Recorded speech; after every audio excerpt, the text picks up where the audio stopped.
ನಮಸ್ತೆ ಸ್ನೇಹಿತರೆ, ನೀವು ಯಾವುದೇ ಸಿಮ್ಮನ್ನು ಬಳಸ್ತಾ ಇರ್ರಿ, ಜಿಯೋ ಆದರೂ ಬಳಸ್ತಾ ಇರಿ, ಏರ್ಟೆಲ್ ಆದರೂ ಬಳಸ್ತಾ ಇರಿ, ನಿಮಗೆ ಒಂದು ಆಘಾತಕಾರಿ ಸುದ್ದಿ ಅಂತೂ ಇದೆ. ಏನು ಅಂತ ಅಂದರೆ, ಇವಾಗಿನ ರೀಚಾರ್ಜ್ ಪ್ಲ್ಯಾನ್ಗಳು 200 ರೂಪಾಯಿಂದ ಸ್ಟಾರ್ಟ್ ಆಗುವಂಥವು ಇದ್ದಾವೆ, ಅದಕ್ಕೆ ಕಡಿಮೆ ಕೂಡ ಇದ್ದಾವೆ. ಮಿನಿಮಮ್ ಅಂತಂದರೆ ನೀವು ಕೂಡ ರೀಚಾರ್ಜ್ ಮಾಡಿಸೋದು 200 ರೂಪಾಯಿಂದ, ಅಂದರೆ ಪ್ರತಿ ತಿಂಗಳು ಕೂಡ 200 ರೂಪಾಯಿ ಬೀಳೋ ರೀತಿಯಾಗಿ.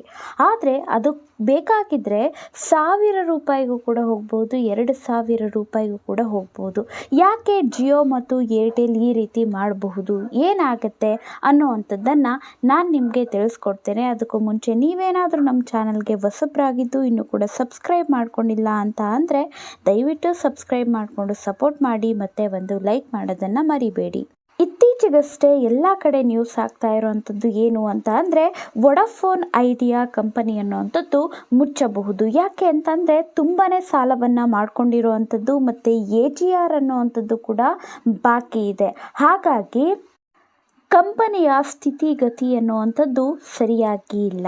ಇಲ್ಲಿ ವೊಡಾಫೋನ್ ಮತ್ತು ಐಡಿಯಾ ಕಂಪನಿ ಮುಚ್ಚುತ್ತಾ ಇದೆ ಅಂತ ಅಂದರೆ, ಜಿಯೋ ಮತ್ತು ಏರ್ಟೆಲ್ ಯಾಕೆ ಅದರ ರೀಚಾರ್ಜ್ ಪ್ಲಾನನ್ನು ಜಾಸ್ತಿ ಮಾಡುತ್ತೆ ಅಂತ ಅಂದರೆ, ಜಿಯೋ ಮತ್ತು ಏರ್ಟೆಲ್ಗೆ ತುಂಬಾ ಲಾಭ ಆಗುತ್ತೆ.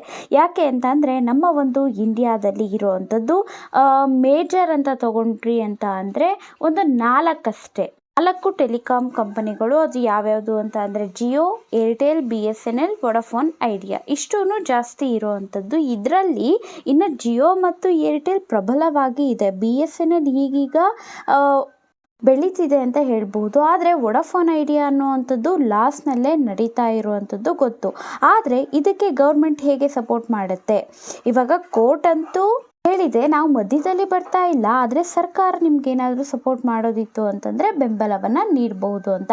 ಆದರೆ ಸರ್ಕಾರ ಏನಿದೆ ಅಲ್ವಾ, ಈಗಾಗಲೇ 49% VI ಏನಿದೆ ಅಲ್ವಾ, ಅದರಲ್ಲಿ ಶೇರ್ಸನ್ನು ಹೊಂದಿರೋ ಅಂಥದ್ದು. ಮತ್ತೆ ಅದನ್ನು ತಗೊಳ್ಳೋದಕ್ಕೂ ಆಗೋದಿಲ್ಲ. ಆದರೆ ವೊಡಾಫೋನ್ ಐಡಿಯಾ ಏನಾದರೂ ಮುಚ್ಚೋಯ್ತು ಅಂತ ಅಂದರೆ ಡ್ಯೂಪೋಲಿ ಆಗಿಬಿಡುತ್ತೆ ನಮ್ಮ ಒಂದು ಇಂಡಿಯಾದಲ್ಲಿ. ಅಂದರೆ ಕೇವಲ ಜಿಯೋ ಮತ್ತು ಏರ್ಟೆಲ್ದೇ ಆಡಳಿತ ಅನ್ನೋ ರೀತಿಯಾಗಿ ಆಗಿಬಿಡುತ್ತೆ. ಎರಡೂ ಕೂಡ ಹತ್ರದಲ್ಲೇ ಪ್ಲಾನ್ಸ್ಗಳನ್ನು ಇಟ್ಟಿರ್ತಾರೆ. ಸೊ ಅವ್ರು ಇಬ್ಬರೇ ಇರೋದ್ರಿಂದ ಏನಾಗ್ಬಿಡುತ್ತೆ, ಅವ್ರು ಬೇಕಾಗಿದ್ರೆ ಎಷ್ಟು ಜಾಸ್ತಿ ಮಾಡಿದ್ರೂ ಕೂಡ ಜನ ರೀಚಾರ್ಜನ್ನು ಮಾಡ್ಕೊಳ್ಬೇಕಾಗತ್ತೆ. ನಿಧಾನವಾಗಿ ಜನರು 2000 ರೂಪಾಯಿ ರೀಚಾರ್ಜ್ ಕೂಡ ಮಾಡುವಂಥ ಸ್ಟೇಜ್ಗೆ ಹೋಗ್ಬಿಡಬಹುದು. ಈ ರೀತಿ ಮಾಡಿದ್ರೆ ಮುಂಚೆ 2010ರಲ್ಲಿ ಏನಾಗಿತ್ತು ಅಲ್ವಾ, ಆ ರೀತಿಯಾಗಿ ಆಗಿಬಿಡುತ್ತೆ. ದಿನಕ್ಕೊಂದು 2 GB ಡೇಟಾದೊಳಗಡೆನೆ ಎಲ್ಲರ ಜೀವನ ಕೂಡ ಸಾಗಬೇಕಾಗತ್ತೆ. ಸರಿಯಾಗಿ ಇಂಟರ್ನೆಟ್ ಕೂಡ ಸಿಗೋದಿಲ್ಲ. ಯಾರಲ್ಲಿ ದುಡ್ಡು ಇರುತ್ತೆ ಅಲ್ವಾ, ಅವರು ಹಾಕಿಸ್ಕೊಳ್ತಾರೆ, ರೀಚಾರ್ಜನ್ನು ಮಾಡ್ಕೊಳ್ತಾರೆ. ಈ ರೀತಿಯಾಗಿ ಆಗುತ್ತೆ. TRIA ಏನಾದರೂ ಮಾಡಬಹುದು ಅಂತ ಹೇಳ್ತಾರೆ. ಆದರೆ ನೋಡಿ, ರೀಚಾರ್ಜ್ ಪ್ಲಾನ್ಗಳನ್ನು ಕರೆಕ್ಟಾಗಿ ಇಡೀ ಜನರಿಗೆ ಎಟುಕುವ ರೀತಿಯಲ್ಲಿ ಅಂತ ಅಂದರೂ ಕೂಡ ಇದುವರೆಗೂ ಕೂಡ ಆ ರೀತಿಯಾಗಿ ಇನ್ನೂ ಕೂಡ ಬಂದಿಲ್ಲ. ಇನ್ನೇನು ಮಾಡುತ್ತೆ ಹೇಳಿ? ಹಾಗಾಗಿ ಸರ್ಕಾರ ಈ ಒಂದು VIಗೆ ಡ್ಯೂಸನ್ನು ಪಾವತಿ ಮಾಡೋದಕ್ಕೆ 2 ವರ್ಷದವರೆಗೂ ಕೂಡ ಸಮಯನ ಇನ್ಕ್ರೀಸ್ ಮಾಡಿರುವಂಥದ್ದು. ಅದರಲ್ಲಿ ಅದು ಚೆನ್ನಾಗಿ ದುಡಿದು ಸಾಲವನ್ನು ತೀರಿಸುವ ರೀತಿಯಾಗಿ. ಇತ್ತೀಚೆಗೆ VI ಕೂಡ 5Gಯನ್ನು ಎಷ್ಟೊಂದು ಕಡೆ ಲಾಂಚ್ ಮಾಡಿರುವಂಥದ್ದು. ನೋಡಬೇಕು VI ಕೂಡ ಯಾವ ರೀತಿಯಾಗಿ ಬೆಳೆಯುತ್ತೆ ಅಂತ. ಅದು ಬೆಳೀತು ಅಂತ ಅಂದರೆ ಜಿಯೋ, ಏರ್ಟೆಲ್ ಅವರು ತುಂಬ ಜಾಸ್ತಿ ಏನು ರೀಚಾರ್ಜ್ ಪ್ಲಾನ್ಗಳನ್ನು ಮಾಡೋದಿಲ್ಲ. ಆದರೆ ಅದೇನಾದರೂ ಮುಚ್ಚೋಯ್ತು ಅಂತ ಅಂದರೆ ಜಿಯೋ, ಏರ್ಟೆಲ್ ಬಳಕೆದಾರರಿಗೂ ಕೂಡ ಕಷ್ಟ ಬರುವಂತಹ ಸಾಧ್ಯತೆಗಳು ಇದ್ದೇ ಇರ್ತವೆ.